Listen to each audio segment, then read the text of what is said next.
Episode 3. The Mating.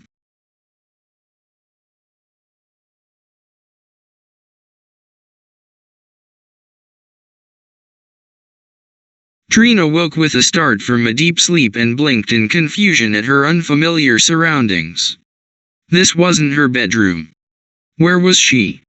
A noise from the foot of the bed drew her attention, and she was greeted with the rear view of a very well-built and very naked male. The sight stunned her before she remembered recent events. She was in a cabin with her new mate, Kane. The past 24 hours hadn't been a bad dream. She let her head sink back onto the pillow and silently studied the man who was getting dressed before her. Muscles rippled across his back and his taut buttocks. His legs were long and sturdy, also giving evidence of his strength. As his lower anatomy disappeared from view under a pair of briefs, he glanced her way and caught her watching him. "I see you're awake." What time is it?" Her voice was raspy, her throat still tight from her earlier emotions. "Almost noon. You must have been tired after our run." He turned to grab a shirt and she noticed a long scar on his side, its pink color indicating that it was still fairly new. She vaguely recalled seeing it last night. "What happened to your side?" Ben barely glanced down at the mark. "Nothing. Just a scratch from a fight." "That's more than a scratch." "Who was the fight with?" "Another Leakin named Ryan." Ben shrugged as if to dismiss the matter and stepped into his pants. The scar appeared to have come from a serious injury, not the result of a minor scuffle. Not sure why it suddenly mattered to her, she hitched herself up against the headboard and pressed for more information. "Why were you fighting?" Ben sighed and finished doing up his zipper before turning and facing her, his arms crossed in resignation. "You aren't going to leave this alone, are you?" "No, I have an inquiring mind." She gave him a smirk that indicated she wasn't planning on backing down. He might be her alpha, but she wasn't going to let him walk all over her. She'd come to that decision earlier in the morning, and there was no time like the present to start showing that she had a backbone, especially since she still had home turf advantage.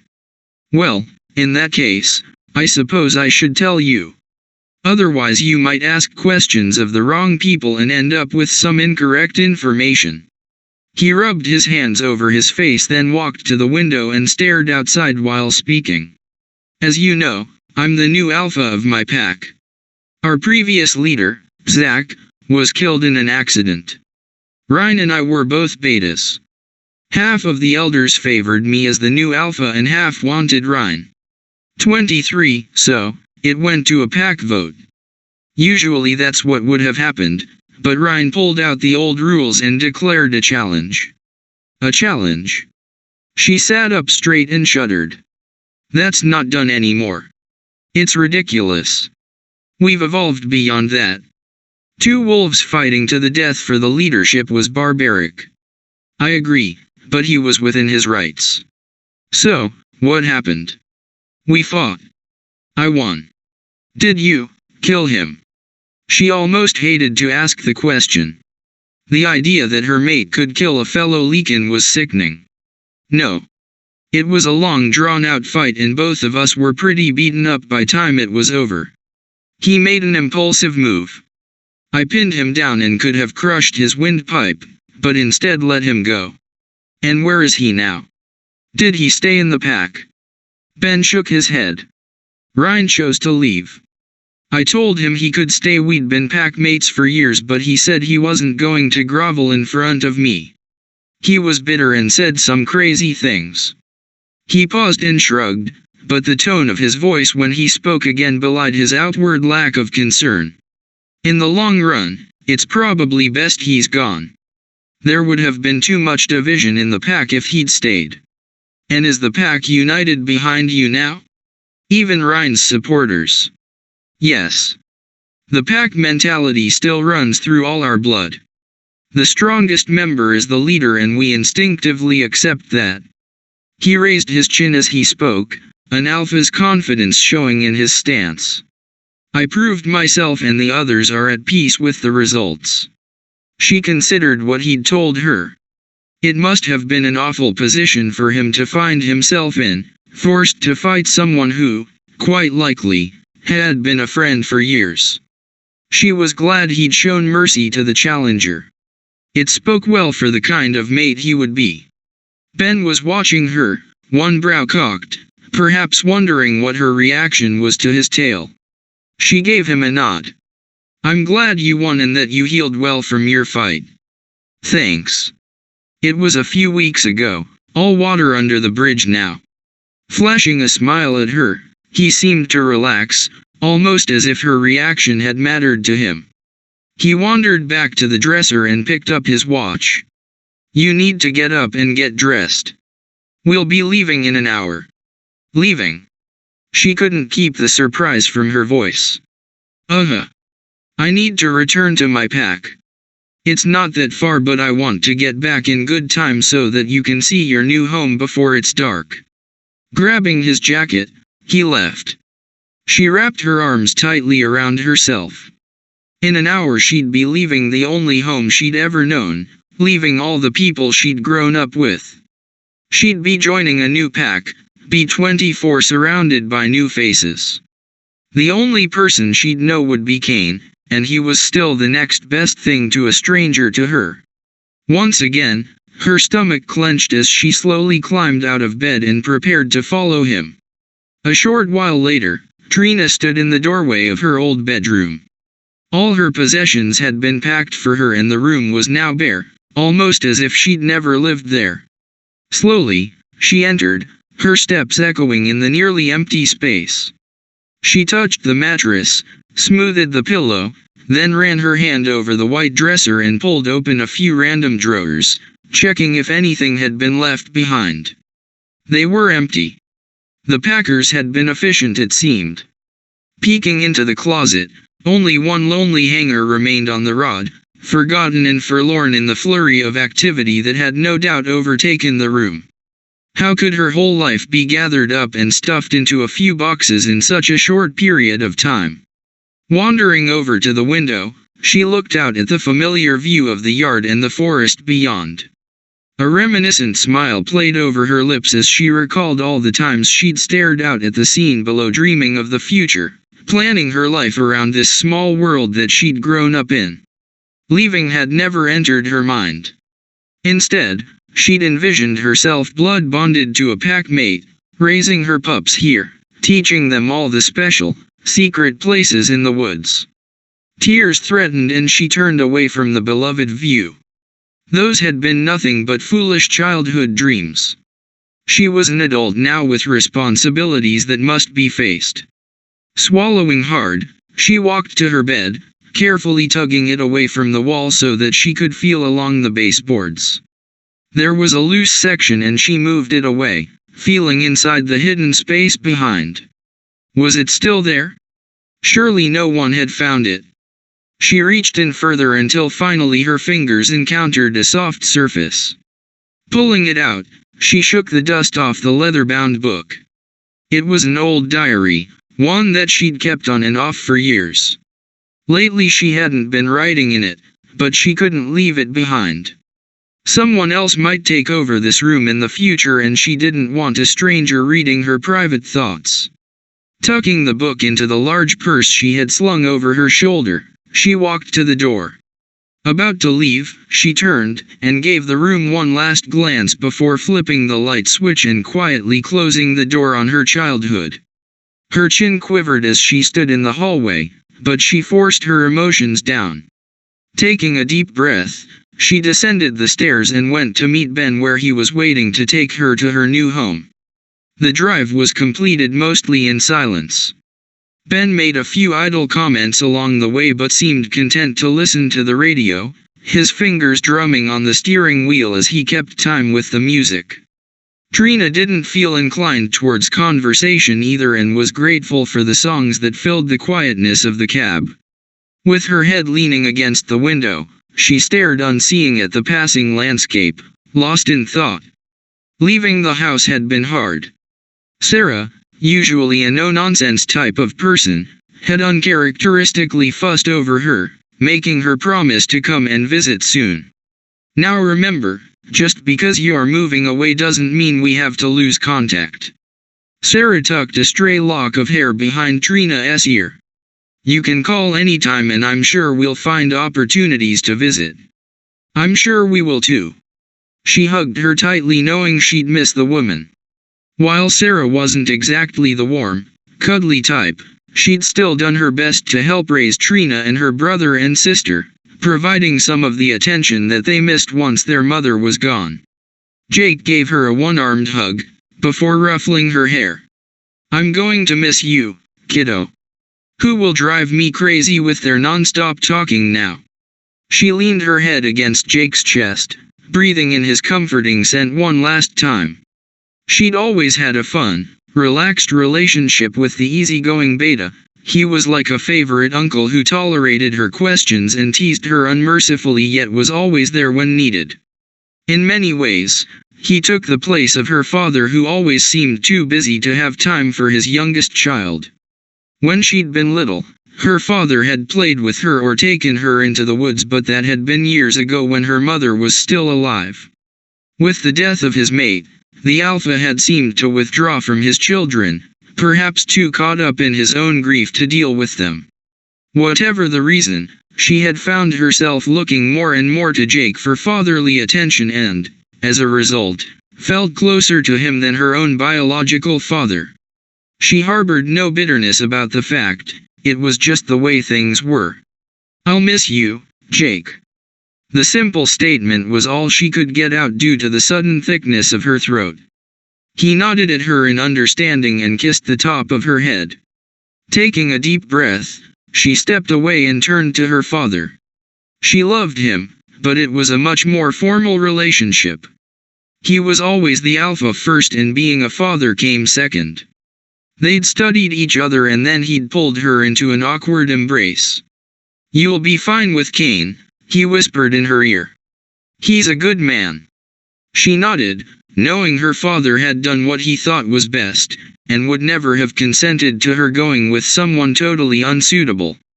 Being the alpha wasn't an easy position and the needs of the pack had to be considered first. She just wished it hadn't come at the expense of her own dreams. Since there was no going back, she'd plastered a fake smile on her face and climbed into Ben's truck, waving at the other pack members who had gathered outside. Searching the group, she noted Christian was absent and regretted not seeing him one last time, but perhaps it was for the best. As they pulled out of the driveway, she stared straight ahead. If she had to watch the house slowly disappearing from sight, she knew she'd burst into tears, and she didn't want to show such weakness in front of Kane. It wasn't that she thought he'd say anything about it, but she had her pride. She wouldn't be a sniveling, weak mate. There might not be any love between them, but at least she'd ensure that he respected her. As she came out of her reverie, she began to take note of the passing scenery. They'd left her father's territory some time ago and were now in Ben's. Would his home be similar to her own? Each pack owned large parcels of land that consisted mainly of wilderness, clearly marked as private property. Within a territory, there was always one main alpha house where meetings were held and the alpha and beta's families resided. Surrounding the main home were several small cabins where other pack members could live when needed. Many had their own homes located within the territory and a few chose to live in nearby towns with the human population. Packs were generally stable. Occasionally new members would join, but they tended to be close-knit societies and spent a great deal of time at each other's homes, though the alpha house was the center of most activity. At any given time, members could be found lounging about the living room, preparing food in the kitchen or roaming the property. There was never a chance to be lonely. How large is your pack? She broke the silence between them. Ben flicked a look her way. About the same size as the one you grew up in. Our alpha house has 6 bedrooms and 4 baths, office space, a living room, a large dining area and a kitchen. The basement was recently renovated into a multi-purpose room for meetings with a media center, pool table, and play area for the young ones. It sounds nice. Who shares the house with you? Besides yourself. He grinned over at her before returning his attention to the road. My beta is John and his mate's name is Carrie. They're expecting their first in a few months. Zach's widow, he was the previous alpha, she's continued to stay there as well. Her name is Helen. Nodding, she decided having 3 other people in the house should make things easier. She wouldn't be alone with Ben all the time, she still wasn't that comfortable around him, and having 2 other women to talk to would be good. Hopefully, they'd like her. If Carrie was having her first pup, she'd be about the same age, so maybe they'd have something in common. There are always people in and out of our house, I mean my father's house. Is yours similar? Yeah, sometimes it's a 3-ring circus. With you arriving, it will probably be especially busy as everyone stops by to meet you. She bit her lip, not looking forward to meeting so many new people. Names, and scents and hierarchy placements to remember. It sounded overwhelming. Possibly sensing her trepidation, Ben reached over and clasped her knee. It will be fine. We're not as traditional as your old pack. They're a friendly bunch and will be happy to meet you. As they got closer to Ben's home, he offered further explanations as to who the pack members were, as well as pointing out areas of interest. There was a medium-sized town nearby that they went to for supplies, though for the most part the pack stayed within their territory. It was heavily wooded and at the farthest point touched her father's land. Several streams fed a small lake, and there was even a waterfall due to ancient, glacier-cut ravines. They stopped once along the way to get gas, and then Ben pulled into a small strip mall, explaining that he needed to pick up a few things. She opted to wait in the truck and watched Ben sauntering down the sidewalk. The few people he encountered nodded at him, but none stopped to talk. What was the pack's relationship with the townsfolk? Were they friendly, or did they secretly whisper about the strange group of people who lived outside of town? From her own experience with her pack, she knew that most people were wrapped up in their own lives and didn't give a great deal of thought to the close-knit group that lived nearby. People thought they were odd, but that was it. No one suspected that a pack of werewolves lived next door. That hadn't always been the case. She'd heard tales of packs that had been persecuted by the human population, not because they were werewolves, but because their close-knit society was somehow deemed unnatural.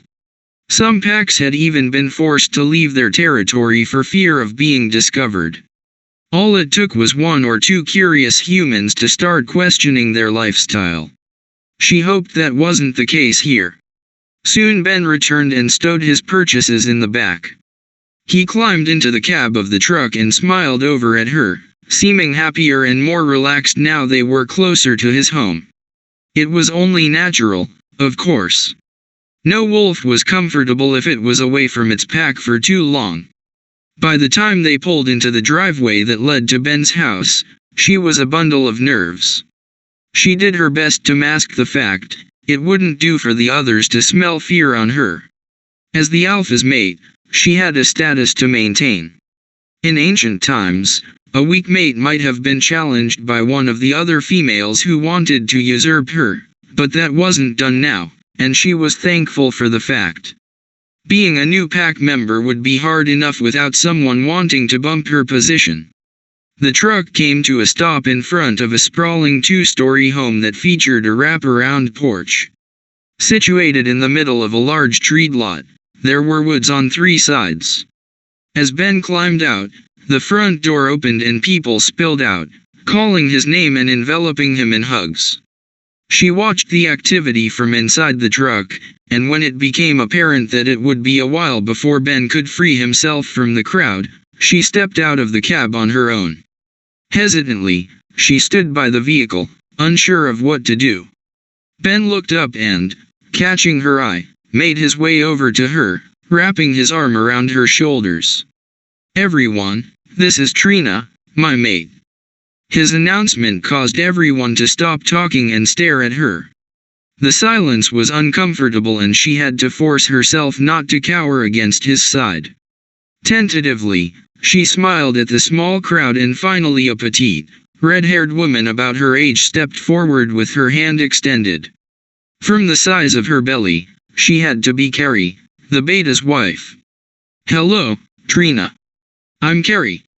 Welcome to our pack." Her voice was calm and friendly, making Trina immediately feel welcomed. Some of the tension in her body began to relax. "And I'm John, her mate, and Ben's beta." The man was about the same height as Kane, with blonde hair and friendly blue eyes. "I'm pleased to meet you." She tried to sound confident and shook their hands firmly. After that, everyone started talking at once, stepping forward with greetings until her head was swirling with names. The group moved towards the house and Ben grabbed 2 of her bags from the vehicle. "Come on inside. The others will bring the rest of your things." A few of the men immediately headed towards the truck, grabbing the remaining boxes. Ben hadn't issued a command, but they knew implicitly what he expected and obeyed unquestioningly. She followed behind Ben until they got to the door. As she was about to walk in, someone hip-checked her and cut in front. "Excuse me." A tall, blonde woman threw the comment over her shoulder, blocking the doorway and separating her from Kane. From the woman's tone, Trina knew there was no real regret for the action. She searched her mind for a name but then realized that this female hadn't stepped forward to introduce herself outside. "Marla." John growled a low warning to the blonde who was still blocking the doorway. "Oh. Am I in your way?" "Sorry, John." The woman Marla flashed John a smile and sauntered into the house as if nothing had happened. Trina looked at John, but the man shrugged and gave her a tight smile. "That's Marla. Just ignore her. She has issues." Watching the woman slide up to Ben and rest her hand on his arm while smiling brightly, Trina wondered what the issues might be. Somehow, she knew that Marla was not going to be welcoming her to the pack.